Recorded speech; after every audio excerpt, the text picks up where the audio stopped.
Number one is that I discovered the industry, like real estate. And then number two is when I actually got my NMLS license, which was 2014.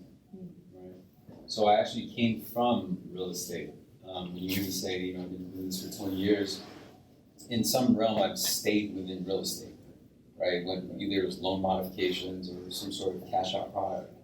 And everything has stayed the same throughout those 20 years where empathetically I see it from your guys' point of view, where sometimes you might see some veterans coming up in the game or they're kind of burned out already, right? So you look at that like, damn, did I miss this opportunity? Did I miss that window? And without a doubt, you guys are facing challenges that, you know, some of these loan officers now, their license didn't have to go through. Right, they came up in an industry where it was going off like hotcakes. Right, just like you know, so you have a pulse, you're approved. Let's do this, right? And so you know, those times are gone, and you have to go about it at a very efficient way, like a very efficient method. And so that's what I hope to cover with you guys today. Is just simply take what you guys are going through right now, and know that you have an alternative. There's the kind of the mainstream instruction, right? Like, here's the template, here's what's good to say, here's the good practice.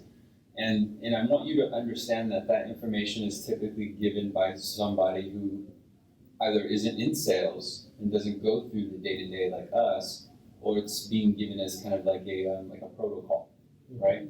And in sales is interesting because it allows us to be creative. And there's a reason why I believe you are going to be very successful, because your tonality is very clear, you're driving the conversation. And that's why I mentioned I mentioned to my team, they're like, who is that, right, when you came down? Well, that's fucking magic right there. Listen to the energy, right? Yeah. And so it's little things like that, not necessarily the words you say, right? And so if we think about sales is really just kind of a control of emotion. Right, you're making some person want something and then react. That's all it is. And I compare it to like music, because music is kind of a rhythm, or it's a tone that influences you to do certain things. Right, it changes your mindset. And so I think that's the underlying reason. But you know, I'll let you guys go through the questions you have. But the information I give you is going to be off the wall versus what you guys hear. Just know that there's a lot of experience behind it. And instead of ignore it, it'd probably be best to kind of analyze it and say, well, why does that work? Mm-hmm. That's kind of some of our questions, actually. Yeah. I got a list. We all just got together. And Okay, good. Yeah. That's awesome. Yeah, we were on the phone last night talking, and then we got today this morning. Sweet. So, have you guys checked out any of the content that's on? I have. I've looked at I've looked at a lot of it. some of your videos, like the ones where you're driving. Yeah.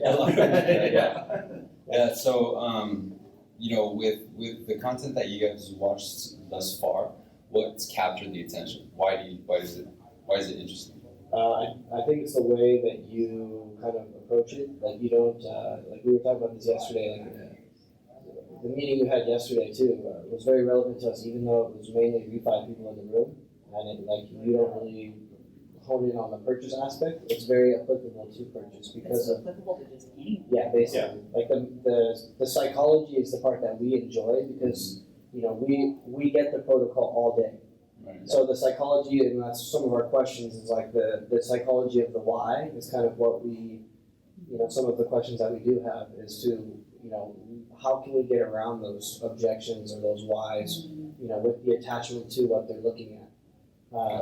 You know, so, you know, and we have some questions too, you know, that, you know, we'll go through, but yeah, we like that you get off the wall. That's kind of why we wanted to pick your brain, is because we've heard from the people who, you know, have the black and white, but we want the gray. Yeah.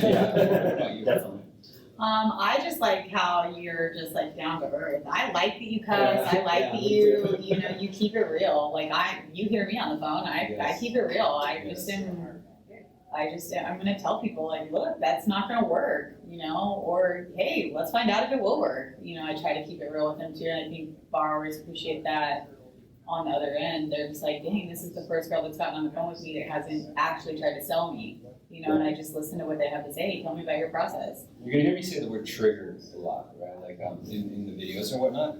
I think the reason why they are attracted to you is because it's different from someone else. So I would say about 98% of the tonality and the message and the way you talk on the conversation is completely different versus how she does it, right? And I personally have not heard you guys, right? Like I here and there, but you're. I'm just so loud. Yeah, and it's an advantage because it provides a presence of authority, right? And subconsciously it does because it's very deep, it's very clear, and it's also inviting at the same time. And so like the scripting that I share on social media, right? Like the downloadable script, if you guys check that out. Right. Okay. Check that out because it's worded in a way where it actually dismantles the guard of who you engage with, right? So, in other words, like a majority of your calls are coming from the dialer, right? Like And all of them, other than our follow-ups. Okay, cool. So, can you paint that out for me? So just paint the picture. You get connected, and then what? We don't know what's on the other end of that line. They could have been frustrated already by the CSR. They could have had 15 calls from Lending Tree already. We don't know. It could be their first So call. those are outbounds, complete outbounds. Yeah. Well, sometimes. Well, no, Sometimes they're inbounds, And then so I kind of prepare a little bit. like Do they tell you? Mentally. Yeah, We they'll can either see say it. inbound or outbound when we get the call. Okay, that's very important to understand. You guys Yes. know why? Yeah, because we want to know if it's an inbound call, they're approaching us. They're going to wait a little bit longer. Right. They're going to have a little bit more patience. Good. Exactly. Versus Right. an outbound call. Again, we don't know what's on the other end. We don't know what they've already been through. Sure. So It's pretty fair to understand that portion. Yeah. yeah. Yeah, there's certain things I'll get into or not get into depending on the inbound, how much I need It's to go an- into the yeah, company, it's an for inbound, example, how yeah. familiar they are. Now, with since those. we work together, we're gonna have time to go specifically hyper-focus on any specific challenge that you have, right? But to keep it broad and say, hey, this is pretty much a common issue that I'm running into, what would that be? Well, we get the rate question a lot. Yeah. The one thing I don't like, and I don't know how to get around this at all, is like I had it happen once yesterday and once today, is when you get on the line, I'm like, hi Donna, my name's Melissa, I'm on the purchase division here. Tell me a little bit about your process. Where are you at? I'm looking for a rate quote. Like in 2 seconds, they're not happy, they're not friendly, and I'm like, whoa, okay, let's find out what that might be together. And they're just like, they have no doubt in their mind they're gonna get approved. These are like, we don't get a lot of practice with like really a lot of qualified borrowers. Is that a specific type of lead that you notice, or is that in general? It's in general, because we're taking states that A, don't have a lot of loan officers in them here, and Right. B, the smaller states, and generally with those smaller, areas, we get less qualified. The less and less qualified are coming to And we us. get the overflow. One I had today I too. see. So I sometimes call it it's just not, I apologize, I don't mean Yeah, to- that's good. but so sometimes you connect with someone and it could be weeks or months since they did the inquiry? Is that what you're No, not generally. But Okay. normally, so generally for the most part, they're pretty fresh, they're pretty new. saying? Okay, good. But they come, we don't know like kind of. What mental state they're in. Right, we don't know if, this is the first time they've been called, with Lending Tree and Zillow, we kind They're of, pretty much, we've been dealing with that since we were CSR, so we kind of have a good gauge on that. yeah, The Lending Tree and the Zillow, like, hey, when, lenders compete, banks compete, you win, like, sure. but like, some of like the newer leads, like the Nerd Wallet, like we kind of dealt with those a little bit, but like, the Facebook ones, sometimes you get Aggregate. the weird, the internet directory ones as well. Sure. Um, Ag leads, Yeah. they're called like ag leads. Right. What were you gonna say? I was kind of gonna piggyback off him too, and I had a guy that was like, yeah, I already spoke to a couple lenders today, and they gave me like these concise answers of, what I need to use for the, closing costs. Like, what are yours? You can't give me a number. Like, how do you business? Which, to be honest, when I hear that, what I've been taught here is that they got somebody that's been in the game probably a while, a licensed loan officer. They didn't go through a CSR. They didn't go through anybody like us, like a purchase division. They got a loan officer on the line, and they're like, "What's the rate?" And the loan officer obliged. Okay, here you go. Yeah. What's the And rate? they're Oh, I using gave it that to you. as their gauge, right? Yeah, and then that loan officer from the other company didn't sell them on anything of the whole process, That's whether right. it's with that company or ours. Sure. So they got their answer quickly, and they were immediately, like, instant gratification. Right. So now they expect that with us, and we have no opportunity to sell anything. Sure, We don't even have an opportunity for a conversation at that point, sure. really. So that's what I feel like other loan officers are hindering the process for not only our company, but their own by just giving that out like that. So differentiation is what's gonna help you most. It's really Number one is empathy is always going to help you sell anything, right? Regardless if it's a sale or product or a promotion or to get the best leads, right? Or the best time off. Which I feel like I have that. I'm like, oh, I want to help them. And we'll know what this means because sometimes we'll approach our parents this way, right? We'll say certain things in a certain way where we know more than likely they'll say yes, rather than say it the alternative way where they'll definitely say no. You guys ever catch yourself doing that? I do that all the time when I'm married, right? So I'll ask my wife a certain way that I know will end up being with a yes, but that's just, it's just the way it works. It's because it's a sound and people are a little bit more automated than we believe. Mm-hmm. And so if we have empathy to realize what they go through before they're handed off, that is the absolute most important thing. And that's why inbound and outbound is important. But besides that, we want to know, well, okay, if it was an inbound, what do they hear before they hear me? So what is that? Do they hear someone before they hear you? Yeah. Or they just Usually it's the call screener just asking, where they're calling from, how they hear about us. Sure. So with the inbound calls, from what I've noticed, it's a little more of us kind of digging because there's no, like with outbound, you have the email, you have all that stuff. With the inbound calls, you don't have that. Yeah. So ultimately what you're running into is you're running into a guard. So it's very, very, absolutely very important that the very first couple sentences that they hear from you not only eases their concern, but discards them. Not discard, I don't even know if that's a word. It takes down their guard. Yeah. And so the script, and I'll send you guys a link to it, how it's going to be effective for you guys is because it sounds like this. It sounds like, hey Jim, thanks for, like let's say it's being transferred from Monique, right? We always want to thank Monique. Say, hey, thanks Monique, I got it. Always go like that. So it seems like they transferred the information that Monique got and gave it to you. Does that make sense? Psychologically, it's like you're in the same room where they don't feel like they're being transferred, because when people feel like they're being transferred, they're like, fuck, I gotta explain everything again to this fucker. And what happens is they come in with resentment and almost like, if you don't say the right thing, I'm gonna blow up. Yep. And it sounds like you're getting to a point where they're blowing up. Yeah. And so what I found is that the script says, hey Jim, thanks for holding. The reason why Monique is giving you to me is because I'm actually licensed to provide you the information that you need. Here's what's gonna happen is I'm gonna send it over to your email, and it's gonna have all the details that you asked for. But before I even go any further, just to make sure I'm helping you save some time, I'm gonna make sure if I can even move forward. If I cannot, at least I can point you in the right direction. So the property that's on Myford, does that make sense? It never says, how are you? It never says, how can I help you? Because I've identified after hundreds and thousands of times of answering the phone to solicit business, is the second that you give them a chance to talk, they'll control the dynamics of that conversation, right? And subconsciously, it's not even really our fault, it's just the way that we're programmed. And so we have people on our team right next to us, right, that's talking about the market like, oh man, the market sucks right now. No one's gonna buy this 5%, and we don't know we're actually absorbing it as reality. Does that make sense? So it actually determines our actions moving forward, and sometimes this is why we get thrown off if we get that question of like, hey, what's your rate? What's your pricing? What's the lowest cost you got? Just know that everyone's in a rush, and where empathy comes in is you're addressing that and you're taking control of the mic. That make sense? You're playing to their emotion of wanting information quickly. I've addressed that. Before I go forward, let me make sure I can move forward. Does that make sense? Yeah. If I cannot help you, I can at least point you in the right direction, so they know it's a win-win. More importantly, they're talking to the person of authority. That's why I said I'm licensed to provide you the information. Make sense? Now you created a little bit more value and integrity. Yeah, but we're not, Yeah, we technically can't say even tell borrowers we're licensed right now. Oh yeah, no worries. So then you just change the wordplay. Here's where creativity comes in. Creativity is the second ingredient to being crazy in sales.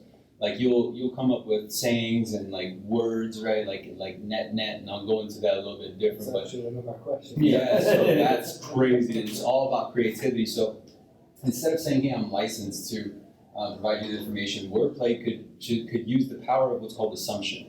You know what that means? Mm-hmm. So you're using the power of them assuming they heard right. Like it's the difference between saying no lender fee or no fee. When I say no lender fee, the power of assumption makes the client think that there's no fee. Does that make sense? Yeah. So I'm using that assumption. So the same thing applies where if we're not licensed, then I can say, I'm the one who's gonna get you the licensed information. It's not a lie, right? Yeah. So in order to get you this licensed information, what we do is we're directly plugged to the source. So the only way that I can help you is if I can actually help you. I'm gonna verify that within a few minutes. Boom, now I got full control of the mic, right? Now it's my chance to list things that they know. People don't know what they like what they know. Get it? I'm talking about that more and more because I get it now more and more. And so when you say things like, hey, the property here on Myford, looks like you got it back in 2002. How do I know this? Is because I'm looking at the property profile. You guys look at that? Okay, so incorporate that into your. Sometimes, so you can. Oh, look it's at it. different because it's a purchase, so you're not talking about, okay, so this is, so then I apologize. So it's a different dynamic. What you're trying to get or extract is figure out where they are in the buying process. Right. Yeah. So. How serious are they? What do they know or what Yeah. don't they know? Definitely, Right. definitely. So ultimately what gives us kind of precedence is the way we word the initial question. So in other words, saying, hey, the reason why they're transferring you to me is because I'm going to help you get the license information that you need so you can confidently make an offer on a home. See, I'm a direct conduit to the source, so I show you basically the option that you get without broker points, without broker fees. There's no actual bank markup. I want to buy from you right now. Yeah. Does that make sense? Yeah. So you're actually selling to what will happen if they don't take your call. Get it? So but you're doing it in a way where it doesn't sound, hey, this is Daniel, where are you in the process? Okay, cool. Does that make sense? Yeah. Yeah. That's like literally what I say. Yeah. Right, but at the same time, the tonality is what's capturing their attentions. It's just the wordplay you're using. Get it? So you can use your tone and demeanor to be the consultant. There's a difference of demeanor when you talk to your doctor versus talking to the guy selling you the car. Get it? One's offering you, one's instructing you. Make sense? So when this is how you make it easier for them to comply is because you're actually saying things that trigger an emotion. It's safety. You're playing to an emotion. So there's three main emotions that people use to protect, take action. Those emotions are fear, love, and status. It's the survival. And the reason why I say this is because you can use creativity based on those three emotions. You're naturally going to gravitate to one. Your tonality will naturally gravitate to one. My tonality naturally gravitates towards fear. But there are people who are more navigated towards positivity. Deep shit, right? Like I studied it because again I was looking for a shortcut of how to hack the system, right? And I was able to find that out. And so ultimately what you do is you take control of the conversation and figure out what do I need to get from them first. And it sounds like what we need to get from them is we need to know where they are in the buying process. Right. Okay, so you need to frame them. So in other words, say, I'm going to send you information right now to your Yahoo account. By this time, you'll know their email address, right? Okay, again, people like what they know, right? So I'm going to send this information to your iCloud account. It's going to have all my direct contact information, but more importantly, it's going to be accurate, right? So in order to do this, I need to confirm, have you already been given what's called an AUS approval?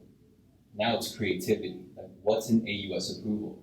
Because people who are in position of buying, they are trying to learn everything under the sun. And they've gone to forums, they've gone online. What does PITI mean? Does that make sense? What does mortgage insurance mean? And so, but they don't see those AUS. Like, hey, I need to confirm real quick. Have you ever been given what's called an AUS approval? I don't think so. Okay, well, you'll know because someone's pulled your credit, right? And they'll say, oh yeah, I had this bank pull my credit. Got it. Did they give you a pre-approval? Does that make sense? I'm creating what's called a funnel question that's going to lead me to where I need to go. So I use it in sales because I need to figure out how much they got in the bank.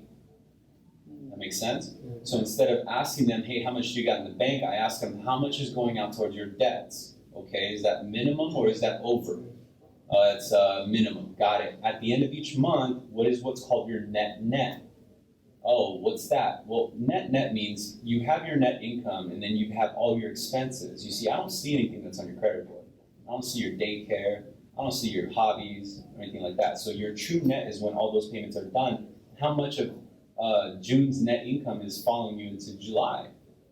Let's say $500. Got it. How much do you have left right now in your bank, in your checking and savings? You see how I funneled it all down, and it led me to the question that I needed.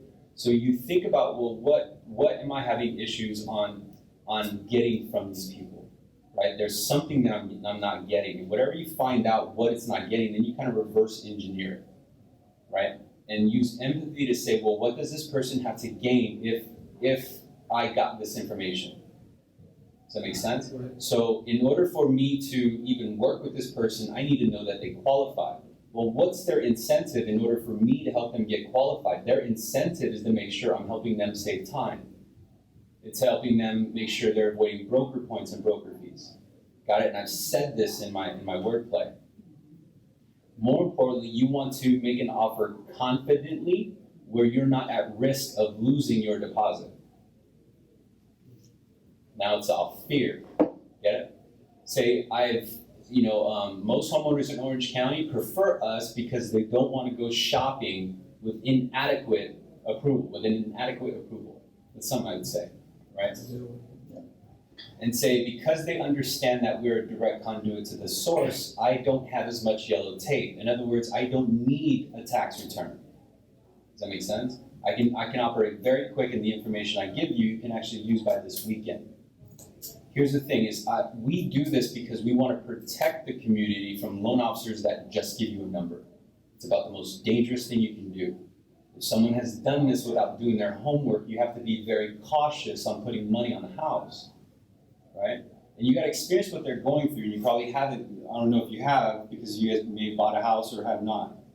But when you're in this position of buying a house, when you get emotionally tied to a house, psychologically, you're already living there. Does that make sense? Mm-hmm. So you're They already, picture it. they're picturing it, right?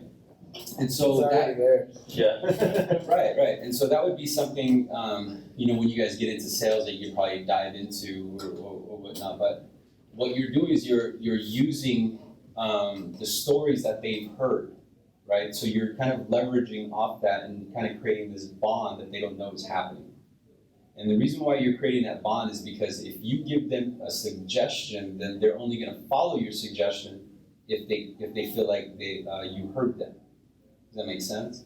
So, okay, I'll let you guys go back. Does that answer your guys' question? Yeah, that's really good. That's a lot of them actually. I like that rebuttal to well, what's your rate? Okay, well, let's go through a few things first. I want to, be able to verify a few things so you can confidently make an offer in the future or here soon.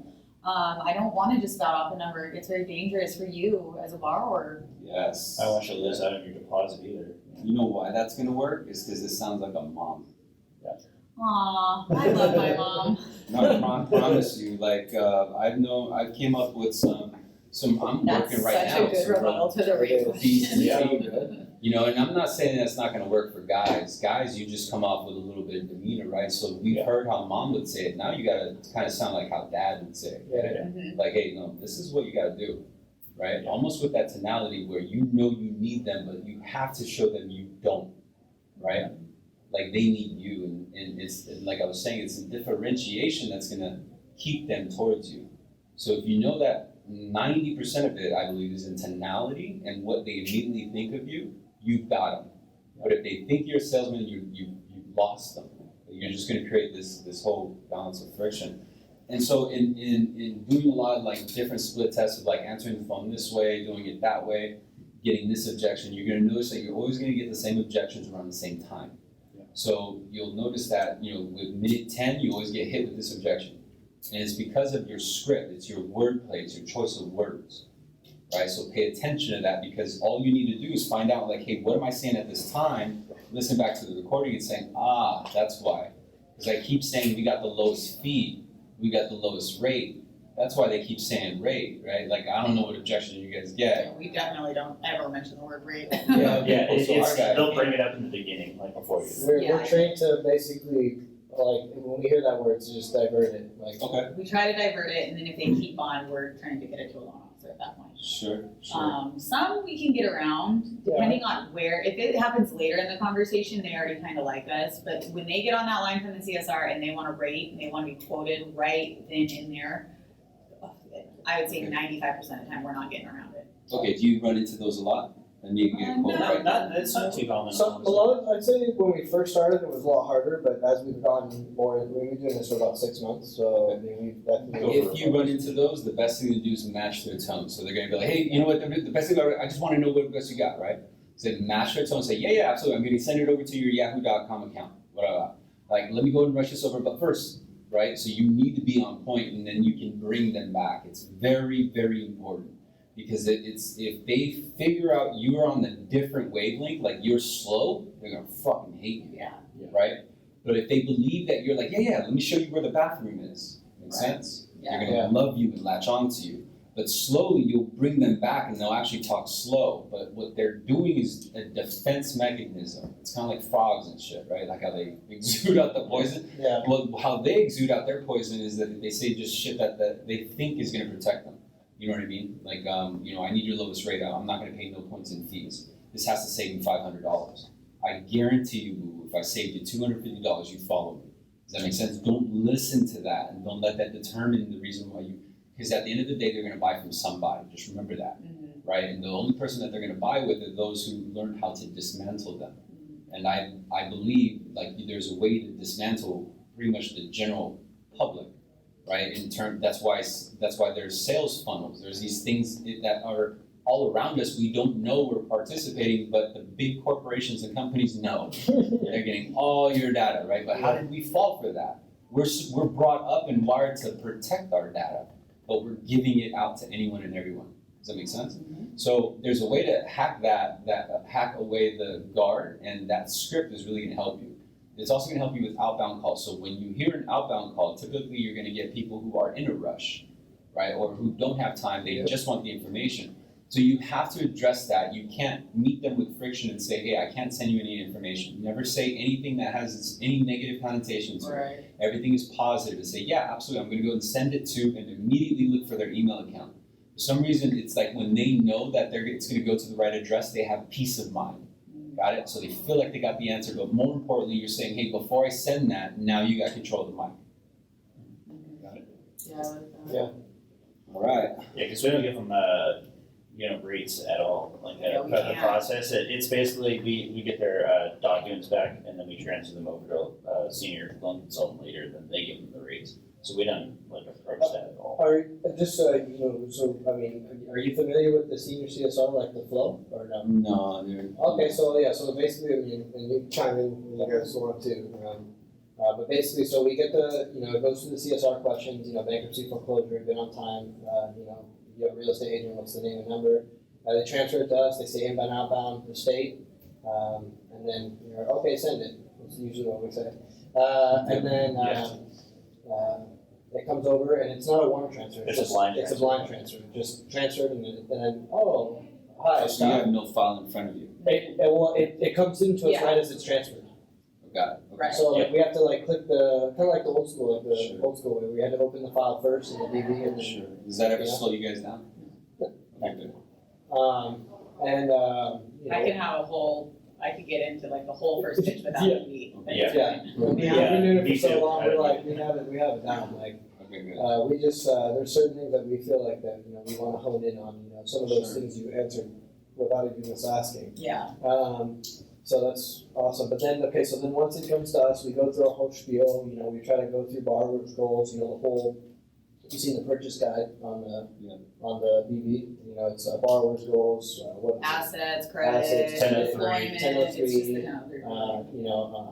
where Income, are you assets, looking? credit. Property preferences. Yeah. Tell me about the house Okay, you want. so in that list of questions or somewhere in that funnel, there is common objections, right? Some sort of friction that comes out. No, it's all just given. Where is the friction given then? Just Either up at front? the very beginning, Mhm. generally, or at the very end, if they're like, okay, and I'm like, you got through it with them, and then Yeah. they're like, oh yeah, and by the way, what's your rate? That's an objection. Or I find this is on my list of what to ask you. My other objection is Get down. giving a borrower that knows nothing in the very beginning. They get transferred to me, they're in a fine mood. Let's say we'll go with they're in a good mood, they're willing to talk to me, but they have no idea what they need, the value of a pre-approval letter. They are just ignorant to the entire process. Yeah. So even pitching them the idea. So the first thing you're gonna need as a new borrower and a new home shopper, very first step you wanna take is getting a pre-approval letter. how do you make them realize what that is to them when they don't know the value of it already? Sure. Okay, makes sense. Like, I want to be able to pitch people who know nothing the value of something quickly without it coming off salesy. Right. Sure. So you kind of dummy it down. So if you've ever had to re-explain, like if you ever explain the internet to somebody, like of older or younger nature, it's mind blowing. You find yourself like, man, how do you explain the internet?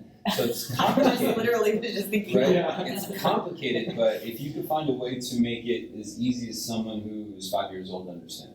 So in other words, that we know that the logistics requires that we need docs so that they get approval in order to get a pre-approval so that they can make an offer on the house. And the reason why they need a pre-approval so they know they have financing when they secure that house. Got it? Right. And so now the wrong way to go about it is going with an inaccurate pre-approval, making an offer on the house, and then the financing doesn't happen. So now they're at a chance of losing the money and also losing 30 days in also the plans that they arranged with buying a home. Right. Got it? Now, you don't necessarily need to tell them all this, but you just need to know the sequence of events. And so if you can help someone avoid the latter path and do it the right way, that's the objective. And so if I was explaining to someone who wasn't necessarily keen on the process, I'd be more or less like, hey, in short, all you need to do is make sure you have financing for when that escrow closes. The reason for that is because if you don't have the financing, that 30 days that you spend in escrow, the plans that you made with your current home, the money you put down, that's all at risk. Here's the thing, is that all these banks, all these brokers that you're gonna talk to, we all go to the same place. Yeah. The only thing that I can give you is accurate information that you could rely on. Crazy, right? Because their attention span changes when he says the only thing I can give you. If you think about it, if anyone's ever told you that the only thing I can give you, you listened. Yeah. Right? Sure. It's just another way to open and help absorb the message. And so that's what they want, and I know that's what they want. So in order to get what you want, I need to take A, B, and C. Got it? Mhm. So allude to the fact that they're going to get whatever they want, but always make sure it's a give, take, give, take. That's the question. That's a good one. It's like teaching, it's literally like teaching a toddler, like, you have to eat your vegetables so you can grow up big and strong. Yeah. They're just like, cake? Yeah. Candy? Yeah. Yeah, they don't Like, get the house that they want is the cake and the candy. The Right. vegetables is the pre-approval. Right. Like, you still have to have that. Yeah. Like, So I think that they go for the candy because they're looking for the sweet reward, right? The result. Instant gratification. Instant gratification. Yeah. And so how we sell it, kind of the same ideology is how do I get them instant gratification? Is immediately you kind of open up with that statement, only reason to bring it back and say, hey, listen to this. And when I say listen to this, you're saying the only information I can give you is actually what's accurate, but more importantly, what you could rely on. So I can't even move forward with this conversation if it doesn't look like you have any financing. If you talk to other lenders that tell you you have financing, again, I just tell you, please beware of all the risks involved. There's a lot of inaccurate pre-approvals out in the market right now. Please don't be one of them. Yeah, one thing that we encounter too is they always say that they're pre-approved, and then they'll get a pre-approval letter. I had somebody actually send me theirs from a local bank too, and I went through it with them and I said, hey, on this pre-approval, you see that it's subject to underwriting. That hasn't. yeah, it means it hasn't gone through like any underwriting or judgment. Good. So we get a lot of insight. people that think they've been pre-approved already, and their letter says pre-approval on the top, but it's not like a underwritten So pre-approval. what's a way, like, I mean, I know we can just straight up just say that, I mean, it's always, but you know what I'm trying to say, but what's a good way to kind of like, hey, I wanna make sure that that's accurate, and I've told them this before, where I've literally gone over the letter with the borrower, and I'm like, all right, well, can you read that letter back to me? Sure. And then as soon as they read off that, subject to underwriting, I'm like, okay, well, what we offer is fully underwritten, you know what I mean? So it's like, but how can you say that in a more tactful way? Sure. So, okay, when you hear the response like, hey, I've already been pre-approved, say, awesome. The only thing I can give you is an accurate pre-approval. Here's why, is that it's actually signed off by an underwriter. That's the only major difference. And the reason why homeowners in community or people buying in Florida or California or whatever state that they know, say the only reason why people are using us to buy is just really for the insurance, is just knowing that they have accountability, knowing that they're not going to spend 30 days in escrow, have everything, go on fire and lose their deposit. Now you're using it to do many things. You could use it to paint the picture of fear, or you could use it to say, hey, well, great, awesome that you got pre-approved. Now let me show you an accurate pre-approval. The only difference between mine and theirs is mine is underwriter signed. Why you want something like that is at least you know the money you put down on that home, or the time you spent on that home, or the time you spent planning your exit of your current home is not going to be sacrificed. Last thing you want to do is end up with a U-Haul truck with all your belongings and nowhere to go.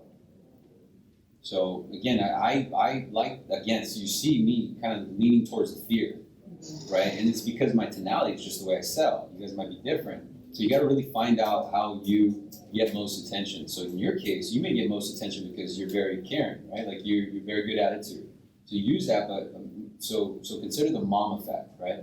Like you could use that to make them feel comforted with you, and you'll find out how to do that. I feel like sometimes I do that, like with my borrowers that are close to my age. I'm always like, I always share, if they're anywhere around my age, I'm like, I'm 30, I was born in 1987. Yeah. They're like born in 1991, 1989. I'm like, I'm the same age as you. I get it. It's so scary. This is the biggest purchase you're going to make of your whole life, probably. I do that too. And and they immediately, they have a connection there with you because they're like, oh, shit, this girl's the same age as I am, like she gets it. It is scary. I go, not to mention, we're growing up in an awful housing market, an awful generation, and they all think that. We're millennials. We've been trained to think that and believe that, so I feel like that mom side of me does come out where I'm like, let me help you. Let me guide you in the right way to do this. Yeah, there you go. That's the message. Yeah, it's like, It's the right way to do it. Yeah, it's the right way. If you go through somebody else, it might be quicker. It might be easier. They may not ask you to send them docs.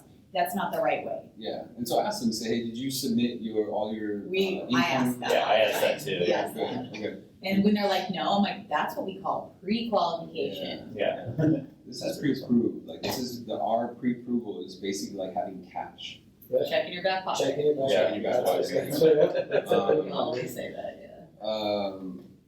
yeah. So again, it's the wordplay. It's certain words that kind of trigger a reaction. So pay attention to the words that you're coming up with on resistance, and then utilize it. So that when you go through the process, you're only going to be met with maybe 2 or 3 common objections, right?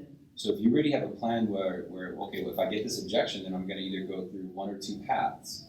And so one of these 2 paths is going to still lead up to me getting the completed package that I need in order for me to get credit. Make sense? Right. And so when you meet that next objection, you can't be caught off surprise. You already know it's got 1 or 2 paths, right? So one of those 2 paths is going to be based on your experience and what you're running into. And 1 or 2 paths can be like minimum down payment or first-time home buyer, right? That's one of the questions. Right, REH. And so then you need to learn how to switch up the conversation. And sometimes it's hard, and we feel that when we begin, and I'm thinking back when I first got my NMLS license and I was kind of relearning the loan process, right? I felt like that it was necessary to give all the information, right? To talk about, hey, this is a Fannie Mae 30-year fix, Yeah, so 300. we've been taught not to do that. Yeah. So, Plus, we don't know about it really that well, so it's easy for us to not talk about it. We just passed our MLS, but we're still waiting to. yeah, just avoid that trap where you're giving too much information. Still, more or less like hold your NMLS license as kind of just authority now. Like now you've got information that they need and they would want. Yeah. Right. And be selective with it. Don't necessarily give it out and just say, hey, let me make sure that information is even worth your time, or I give you the right information. A lot of people like to save time. So I like that. leverage that. Like, especially for the rate thing, I know I keep going back to that, but that is the biggest objection we get that we struggle with because we can't give it. We're like literally not even allowed to. So it's like, let's make sure that information they gave you is even accurate and correct. Let's find out if that is even something that's feasible for you or something you even want. Yeah. So combine it with the license information. So in other words, their carrot is the license information that we talked about at the very beginning. In order to get that carrot, we need to get A, B, and C, right? And so their end result becomes that carrot and say, hey, what's your interest rate? Yeah, no worries. It's actually inside that license package that I'm gonna get out to you. It'll be in your email by tomorrow, right? And so that deflects the question, but allows you to go back into the conversation and get whatever else you need. And the sale then becomes, well, hey man, if you don't do this, then you're not gonna get that license package. Here, let me help you get the license package. Here's the reason why you want the license package, right? Now you know how to sell them on the fear. And say, if you decide to go ahead and shop with the inadequate pre-approval, the only thing I can say is get a backup opinion. Here, I got an idea. Let me email you over right now, some information on myself so that when you're ready to get a backup, just something that you can actually count on, right? You're about to move your family from here to here.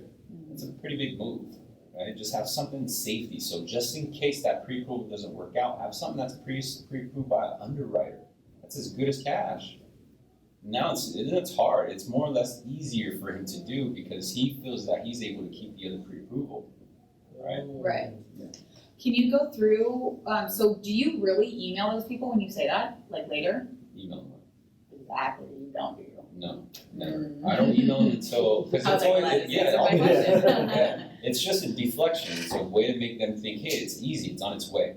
I always say, hey, I'm sending it to your email account. I'm sending it But to your you don't Yahoo account. actually end up later. Not until it's a disclosure. Then they get it in their email, right? But it's commonly towards something that they know it's on the way, and they don't have to wait by a fax machine, right? You're just making it easier for them to comply. Technically, he's not lying, is it? Because he says, I'm gonna send that to email. He doesn't say when, he says I'm going to. Yeah. Right. I had a borrower yesterday, and she's like, well, I've already gotten a pre-approval by Quicken Loan, and I was waiting for this meeting because I knew you were gonna answer questions, and I did say, I'm gonna email you some information on our company, I'm gonna send her our pre-approval little video that we have and everything like that, but all this right here, I'm gonna draft up an email for any borrower that's like her, and I'm gonna say, when you're ready for an accurate, pre-approval that you can rely on when making your offer. I think the leading statement is really to understand from your position right now that whether it is Quicken, whether it's Loan Depot or another bank, we essentially go to the same cows, right? I'm still trying to come up with a word. Because we get FHA milk from that cow, we get VA milk from the same this. watering hole. Right, the same fountain per se. And so this is fact, and how we kind of help ourselves stay out of it, and what you could probably use is saying, hey, this license package, what I can tell you is it doesn't have broker points or broker fees. Because ultimately that broker, that bank goes to the same fountain or whatever. And I always say source, but you can find whatever you feel comfortable with your own lingo. So I say, hey, we're direct conduit to the source, so the only thing that I can really give you is accurate information that's worth your time in reviewing. Because I'm going through the same grind. I got people competing for refi business more so as of late. But what sells them is that I become that hard to get person, right? Like, damn, he needs this in order for me to get. I really want to know what he's got though, and I'm really paying mind to that curiosity, and I'm playing with it. Not playing with it in essence. I'm playing with it to stand out from everyone else, right? So I'm playing with it to also reserve in my back pocket and out for, well, what's the market rate? Well, here's the thing is that I need this document first in order to even give you the market rate, right? So now I understand that it's a give, take. So if you want the rate, then I need to take this, right? And What's your first, what do you say back when they're like, well, I'm not sending you documents, this other guy said their market rate. Yeah, I was about to say something like that I think it too. would Or I be- get like what's a think- ballpark number then? I know you can't give me an exact rate right now, but it's it like depends a on ballpark. it depends on when the objection happens. So if it happens in the very beginning of the call where you don't have any information on the person, say that's what I'm getting to you. If it happens at the very end, and say, yeah, absolutely, you can get generic information on the radio or even a TV commercial. How we operate, how we operate is a little bit different. The only thing I can actually give you is what you qualify for. While other banks and brokers are more than willing to give you a range, we find that in this process, it's more of a risk that way. So since we're not They're authorized to giving operate, ranges, we're giving accuracy. yeah, so that's why most homeowners in Orange County or Florida or Texas prefer New American Funding is because we operate in a little bit more clarity, which I found most of our clients rely on when they enter into escrow with such a big purchase. It's not in the sales way, right? It's more like factual. You are a consultant when you're talking to them. Or should I tell them why it's So a they're risk? giving ranges, we're giving, what was it you said? Like they're We're giving, giving accuracy. Yeah, We're giving clarity to what. We're giving clarity. And then ultimately that's deep down inside that that's what they want. Yeah. Right? That's really what they're asking for by saying, what's your lowest rate? They just want something reliable. They want to make sure that it's with this range, then you sell against the range. So the range, I can give you range all day, so can the radio and the TV, but we operate in a little bit different. Yeah, we always That's our tell them website like, say we always tell them like, it's kind of not irrelevant, but we don't say that, but like, it's, this information could change tomorrow, so, we want to make sure that we, set you up for, like in the future. I would even avoid that. Yeah. Okay. Yeah, because I literally don't even talk about the market unless we need to. Right. And typically when you need to is through a follow-up call. And the reason why you're doing it on a follow-up call is because it's saying, hey, I got some information. It's time sensitive because the market may change. That's the only time I ever mention market may change. Okay.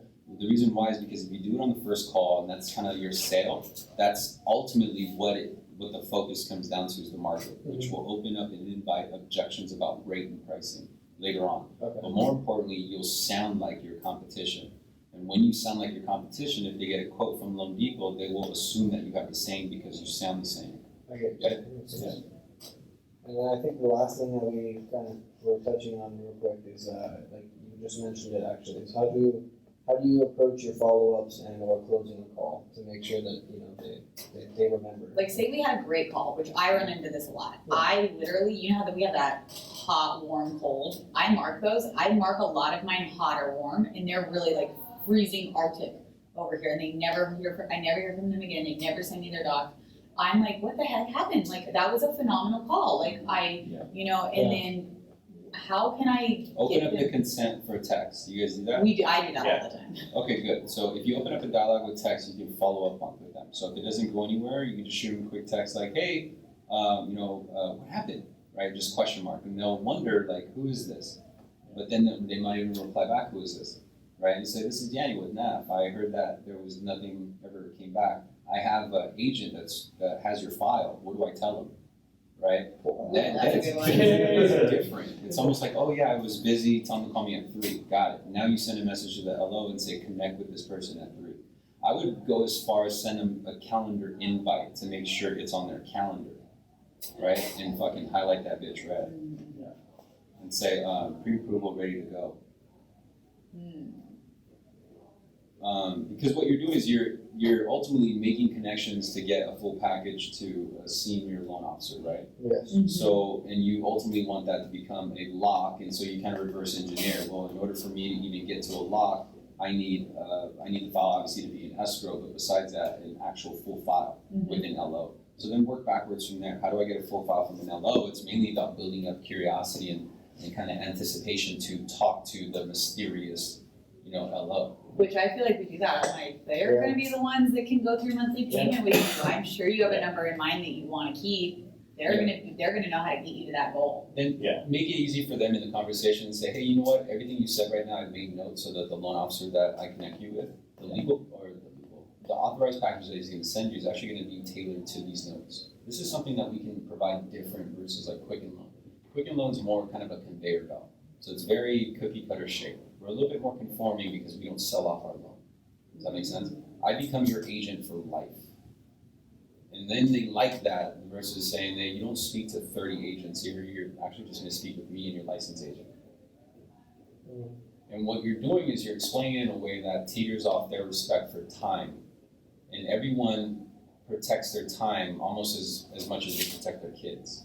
Does that make sense? Because they will be selective over time. What's even more interesting, there's a random fun fact, is when people are in a rush, unknowingly what they're in a rush for is to waste time. It's crazy. They're in a rush, so they sit in traffic to sit on the couch and waste time. Makes no sense.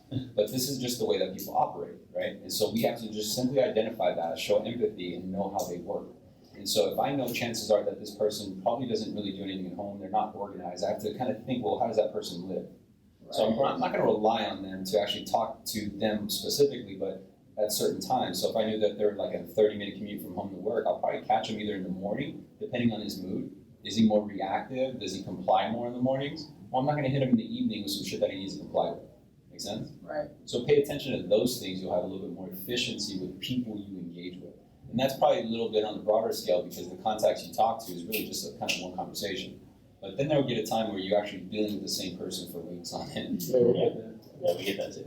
Yeah, cool, so is that helpful? Yeah. Any questions? Yeah. Oh, my last one was, what are some like nice ways to let borrowers down? Like we get borrowers, their credit scores don't qualify, and I try to be like, you know, we have credit consultants that can help you, they're amazing. That way you can remain our client, which is a positive, they're still getting something out of it, you know, or so they think. But what do we say as far as like people that have something really bad on their, you know, credit report, and you know, I'm seeing it, and I'm not super qualified on that, but we do have to look at it now. So you're doing call outs for non-calls? Mm-hmm. Okay. Yeah, So we have a queue just like alerts, like when we get the call, and then if, you know, until we get the packages in or whatever, we just gotta keep following up. Sure, like a good divorce method is just to have a plan, that's really it, right? And so it's upbeat, it's never like, hey, I got bad news. It never Right. starts off like that, right? It's more upbeat and say, okay, here we go, so we got your file complete, everything's reviewed, and what I've done is I've scheduled a call back in about 2022, about June. Because what's happening is we need seasoning for this, this, and this. So what I'm gonna do is have, you know, I already have you on my calendar to give you a call and just basically pick up from where we left off today. Since we have all your information in file, don't worry, the next time is gonna be super easy. Does that make sense? Mm-hmm. Where if it's just a year from now, just say, hey, you know what? Hey, this is Daniel. Okay, we got your file complete. Everything's been reviewed. So far, what we're looking at is I'm gonna call you back in 2020, 2019. Because we could say that now for people that don't want to talk Yeah. to Lexington Law.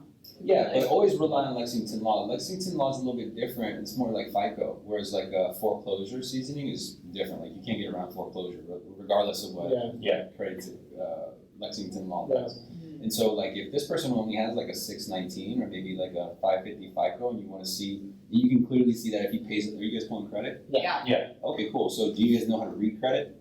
Right. Pretty much, right? Okay, Yeah. so what you want to pay attention to is like credit card debt that is above 30% of the max credit, because this positions you as a consultant. And why this is important is because you're giving information that they're not hearing anywhere else. And so if you got them pre-approved at, let's say 627 or whatnot, say, hey, just a side note here, you know, I look at credit reports all day. What I notice is that if you manage to pay this Visa balance down to X amount, I think that can really greatly improve your FICO. As a matter of fact, I'm gonna make a note right here. So when you open up escrow, be sure you contact me. Make sense? Now it's planting a seed like, okay, cool. So before I open up escrow, I gotta call Daniel back. And what that's doing is it's planting a seed where even if they left or even if, you know what I mean, like just random, like, hey, let me see, let me protect myself and make sure Daniel knows that, whatever, right? Just a call back. And that's, that kind of information kind of keeps them a little bit more bonded with you, right? Because that's, again, just some insider fact, and people like insider facts. Always share it. This is why stories work, right? Like, hey, I'm your same age, blah, blah, blah. Like, I completely get it. And the reason why is because that's insider fact. The reason why reality TV vlogs are popular is because it gives you inside information. Make sense? Yeah. So if you have these inside informations like the property profile report, and that's probably not relevant to you guys, or the community, like, hey, do you know what community is? I can give you some crazy information about the community, right? This is access that you have. And so if you find out that, oh yeah, it's this community called Parks Place in Irvine, just look it up, Google it, right? It's that you went that extra mile and just saying like, hey, this is some information I got about the community, it's great. And just pull up a property inside that community, right? You could pull up Zillow and just put the cross streets, and then it'll pull up on the map. All you gotta do is click one house, run the address, and now you have a property profile of the entire community. Make sense? It unlocks information that enables you to deliver it as value. And so that's what separates you. And so, hey, while you're shopping, if there's a community you have any questions on, just send me over the name of the community. I'll pull up all the information about its school district, right? About what houses are selling for. It's like, ooh, that's good because little Susie's going to second grade. Make sense? Yeah. What was it that you said, 30% of the max credit? Total credit available. Yeah, so if you have like a $1,000 limit on a credit card, you want to keep the balance below 300. 300, okay. So 30%. Otherwise, there are comments that the credit bureaus give. So if you look at comments from the credit bureaus, it says max to credit limit's too high. And even though you're like, well, it has like half available, they're actually referring to that. And so what you do is you say, hey, I noticed a couple comments from Experian. Before you make an offer, give me a call. I'm going to help you remove this. Here's what we're going to do, right? So now it's tied to you. hey, this Visa account, it's $1,000 max credit. I noticed you got a balance of $450. And once you get this paid down to $300, give me a call, right? Because then I want to update your pre-approval and make sure you're getting that additional savings. Now you time yourself to that. Yeah, that's really good. Yeah. And so you're selling them kind of like the storyline, like the journey. You know, they don't feel like it's a handoff. Because if they get the impression that it's a handoff, again, you're sounding like your competition. Right. Some deep shit, right? So I wanted to, I want to update your approval to make sure you're getting what? Further savings. And again, the words is gonna come out. I strongly recommend that. You're gonna see a lot of scripts and a lot of different wordplays. Don't get caught up in the wordplay. Just ask yourself why it works, right? And then just re-say it yourself, because when it comes off natural, why you're winning is because your tonality is natural. Does that make sense? Yeah. And when it comes like a salesman, you're classifying yourself as a salesman, and you're gonna meet much more resistance. Cool. I appreciate you guys' time. Thank you We very much. appreciate your What the time. heck, Yeah. we appreciate yours. Yeah. I know, right?